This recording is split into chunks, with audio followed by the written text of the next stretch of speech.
Hello everyone, welcome to my YouTube channel Study Time Study. This is Deepti Yadav. Guys आज हमारी 10,000 vocab की series का day 14 है. अगर आप मेरा सेशन डेली विजिट करते हैं देन मेक श्योर आपको कोई इश्यूज़ नहीं होंगे रिलेटेड टू वोकैब, बिकॉज इसमें डेली 10 न्यू वर्ड्स रहते हैं प्लस उनके सिनोनिम्स प्लस एंटोनिम्स. इस तरह एटलीस्ट आपके 50 to 60 daily new words prepare होते रहते हैं. देन वन वर्ड सब्स्टिट्यूशन भी रहते हैं एंड इडियम एंड फ्रेजेस भी होते हैं जो सारे के सारे प्रीवियस ईयर के होते हैं. So finally I want say this session is proper exam oriented session.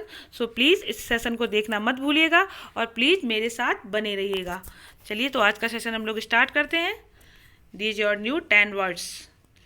First word है आपका इनडेलिकेट. इनडेलिकेट की पार्ट्स ऑफ स्पीच क्या है? एडजेक्टिव. और इसका हिंदी मीनिंग है असभ्य, यानी कि रूड बोल सकते हैं. Rude, RUDE, rude. या फिर इम्पोलाइट या अनसिविलाइज्ड या इनसेंसिटिव. क्लियर. और सिनोनिम इसके क्या हो जाएंगे? टैक्टलेस एंड अनडिप्लोमेटिक. टैक्टलेस मीन्स क्या होता है? बेअदब या उद्दंड होना. क्विजोटिक, QUIXOTIC, क्विजोटिक या प्रैक्टिकल. ओके. और इसका अनडिप्लोमेटिक मीन्स होता है जो कूटनीति को ना मानता हो, है ना. और इसका एंटोनिम हो जाएगा टैक्टफुल. टैक्टफुल मीन्स क्या होता है? विनम्र, हम्बल, सॉफ्ट, डिप्लोमेटिक या फिर व्यवहार कुशल. और एग्जाम्पल हो जाएगा forgive me asking an indelicate question but how are you off for money. यानी कि मुझे माफ़ कर दीजिए एक इनडेलिकेट क्वेश्चन पूछने के लिए, लेकिन तुम कैसे, पैसों के लिए तुम कैसे दूर हट सकते हो या पैसे के लिए तुम कैसे चली गई. क्लियर. चलिए नेक्स्ट है. सेकेंड वर्ड है आपका एब्डिकेट. एब्डिकेट की पार्ट्स ऑफ स्पीच होती है वर्ब. इसका हिंदी मीनिंग हुआ पद को त्यागना या सत्ता त्यागना या अपना अधिकार त्यागना. और इसका रेलिंक्विश, फॉरसेक और फॉरगो, गिव अप या फिर डिशऑन, ये सब इसके सिनोनिम्स हो जाएंगे. ठीक है. और सिनोनिम और क्या है इसका? टर्न डाउन भी इसका सिनोनिम है. टर्न डाउन मीन्स होता है मना करना, अस्वीकार कर देना. स्पर्ड मीन्स भी क्या होता है? धिक्कारना, ठुकरा देना, तिरस्कार करना. क्लियर. अब एंटोनिम हो गया इसका असेप्ट. असेप्ट मीन्स होता है स्वीकार करना. एग्जाम्पल है the government was accused of abdicating its responsibility. यानी कि जो सरकार थी उस पर आरोप लगाया गया कि वह अपनी रिस्पॉन्सिबिलिटी से मुकर गई, यानी कि अपने उत्तरदायित्व से मुकर चुकी है. क्लियर. चलिए नेक्स्ट है. थर्ड वर्ड है एब्रोगेट. एब्रोगेट की पार्ट्स ऑफ स्पीच क्या है? ये वर्ब है और इसका हिंदी मीनिंग हुआ अभिनिषेध करना. अभिनिषेध करना यानी कि इसको हिंदी में, मतलब शुद्ध हिंदी में बोलेंगे इसको निरस्त करना, रद्द करना. ओके. रेप्यूडिएट, रिवोक, रिपील, सब इसके सिनोनिम हो जाएंगे. क्लियर. यानी कि रद्द करना या वापस लेना या हटाना, खंडन करना, तोड़ना, कॉन्ट्राडिक्ट करना, डिनाई करना, कैंसिल करना. ये सारे के सारे इसके क्या हो जाएंगे?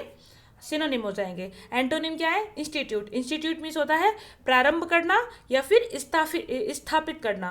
क्लियर. चलिए एग्जाम्पल क्या है? Engagements were winding which ended up abrogating a particular engagement. चलिए नेक्स्ट है. नेक्स्ट है फोर्थ है स्टार्क. स्टार्क की पार्ट्स ऑफ स्पीच क्या है? ये एडजेक्टिव है. इसका हिंदी मीनिंग हुआ दिखने या रूपरेखा में गंभीर होना, यानी कि दृढ़ होना, डिटरमाइन होना, कठोर होना, फर्म होना.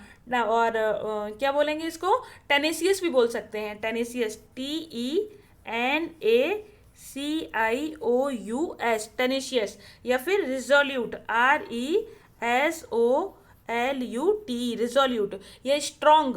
क्लियर. और शार्प मीन्स होता है तेज या तीव्र या स्पष्ट, है ना. और उसके अलावा क्या है? क्रिस्प मीन्स देखिए कुरकुरा भी होता है, तो कुरकुरा होगा तो वो कैसा होगा? कठोर होगा, फर्म होगा, दृढ़ होगा, है ना. और एंटोनिम हो जाएगा इसका फजी मीन्स होता है अस्पष्ट या फिर धुंधला. क्लियर. एग्जाम्पल है the ridge formed a stark silhouette against the sky. चलिए नेक्स्ट है एग्जीक्यूटिव, फिफ्थ वर्ड है आपका एग्जीक्यूटिव। एग्जीक्यूटिव की हिंदी मीनिंग क्या हो जाएगी? शासनात्मक, यानी कि सत्ता से संबंधित है। और इसका वो क्या हो जाएगा? पार्ट्स ऑफ स्पीच एडजेक्टिव है। एडमिनिस्ट्रेटिव सिनोनिम हो जाएगा डिसीजन मेकिंग या फिर डायरेक्टोरियल, यानी कि डिसीजन मेकिंग का मतलब क्या हुआ कि निर्णय लेना, निर्णायक। क्लियर। डायरेक्टोरियल यानी कि संचालकीय या संचालन से संबंधित। क्लियर। एंटोनिम हो जाएगा सबॉर्डिनेट। सबॉर्डिनेट मीन्स क्या होता है? अधीनस्थ, यानी कि किसी के अधीन होने, किसी के अधीन होने वाला या किसी के अधीन होना, या अप्रधान या पजेस्ट। ये देखिए वो क्लॉज होते हैं ना, सेंटेंस जो होते हैं, एक प्रिंसिपल क्लॉज होता है, एक सबॉर्डिनेट क्लॉज होता है। तो उसमें जो मेन होता है वो प्रिंसिपल क्लॉज होता है, सबॉर्डिनेट क्या होता है? उसके जो पीछे होता है, ठीक है, उसके अधीन चलने वाला। ठीक है, तो उसको कहेंगे सबॉर्डिनेट। एग्जाम्पल हो जाएगा an executive chairman was appointed, यानी कि एक एग्जीक्यूटिव चेयरमैन को अपॉइंट किया गया। चलिए नेक्स्ट है, सिक्स्थ वर्ड है रीस्टोर। रीस्टोर की हिंदी मीनिंग हो जाएगी सुधारना। इसका पार्ट्स ऑफ स्पीच क्या है? वर्ब। यानी कि रीस्टोर का मतलब क्या हो गया? किसी चीज को सुधारना या फिर मरम्मत करना या उसका रेनोवेशन करवाना, रेनोवेट करना, रेज्यूविनेट करना। रेज्यूविनेट हो जाएगा REJU, रेज्यूवेनेट, रेज्यूवेनेट। ठीक है, और यह पुनः स्थापित करना। ठीक है, ये सब हो जाएंगे। और सिनोनिम क्या है? फिक्स और मेंड। फिक्स मीन्स भी होता है स्थिर करना, निश्चित करना, या इसके अलावा अगर इसको नेगेटिव सेंस में यूज करेंगे तो ट्रबल। ट्रबल मीन्स होता है परेशान करना। वोदर यानी कि BOTHER, वोदर मीन्स भी क्या होता है? परेशान करना। तो फिक्स का नेगेटिव सेंस जाता है तो उसको वहाँ पे वोदर लिख सकते हैं, हैरेसमेंट लिख सकते हैं। क्लियर। और क्या है? नेग्लेक्ट। इसका एंटोनिम है नेग्लेक्ट। नेग्लेक्ट मीन्स होता है तिरस्कार करना या फिर अनादर करना। क्लियर। चलिए एग्जाम्पल है, the building has been lovingly restored, यानी कि बिल्डिंग को लविंगली रिस्टोर किया गया, लविंगली रेजोवेनेट किया गया या रेनोवेट किया गया। क्लियर। चलिए नेक्स्ट है स्ट्रू।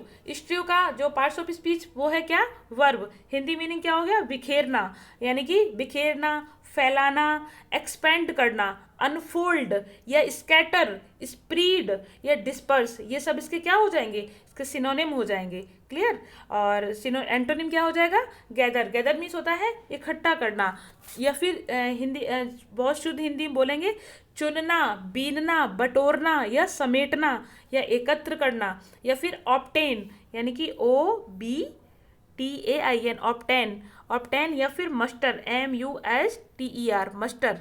ये सब इसके सिनोनिम हो जाएंगे गैदर के। क्लियर। एग्जाम्पल क्या है? The newspaper were strewn all over the floor, यानी कि जो न्यूज़पेपर थे वो पूरे फ्लोर पर फैले हुए थे। क्लियर। चलिए नेक्स्ट है, एट्थ वर्ड है आपका एथिक्स। एथिक्स की पार्ट्स ऑफ स्पीच क्या है? नाउन है। इसका हिंदी मीनिंग हुआ नीति शास्त्र या नीति विज्ञान। क्लियर। और मोरल मीन्स क्या होता है? नैतिकता। ठीक है। और मोरालिटी मीन्स होता है, मोरालिटी मीन्स भी क्या होता है? नैतिकता या सदाचार। मोरल कोड मीन्स हो जाएगी नैतिक संहिता।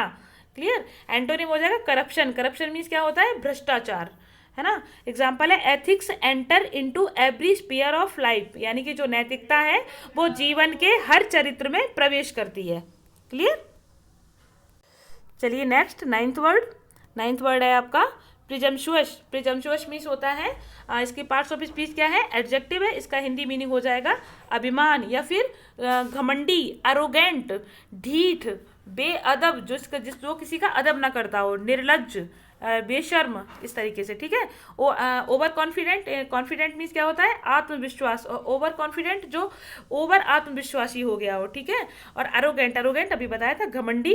ठीक है। एंटोनिम हो जाएगा इसका टिमिड मीन्स होता है डरपोक। एग्जाम्पल है the man seemed to presumptuous to be a humble leader for the nation, यानी कि जो मैन था, आदमी था, वो कैसा दिखाई दे रहा था? वो बहुत ही प्रिजम्पशुअस यानी कि अभिमानी, घमंडी दिखाई दे रहा था।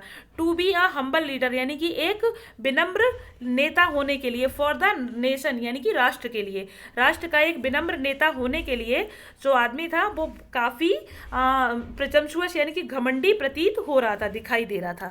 क्लियर। चलिए नेक्स्ट है आपका last and tenth and last word आपका है प्रिजम्पटिव मीन्स क्या होता है, प्रकल्पित, यानी कि थिंकेबल, जिसको हम सोच सकते हो, फीजेबल, अनुमानिक, जिस पर हम विचार कर सकते हो, और क्या कहते हैं, पॉसिबल, यानी कि संभव होने योग्य, ठीक है।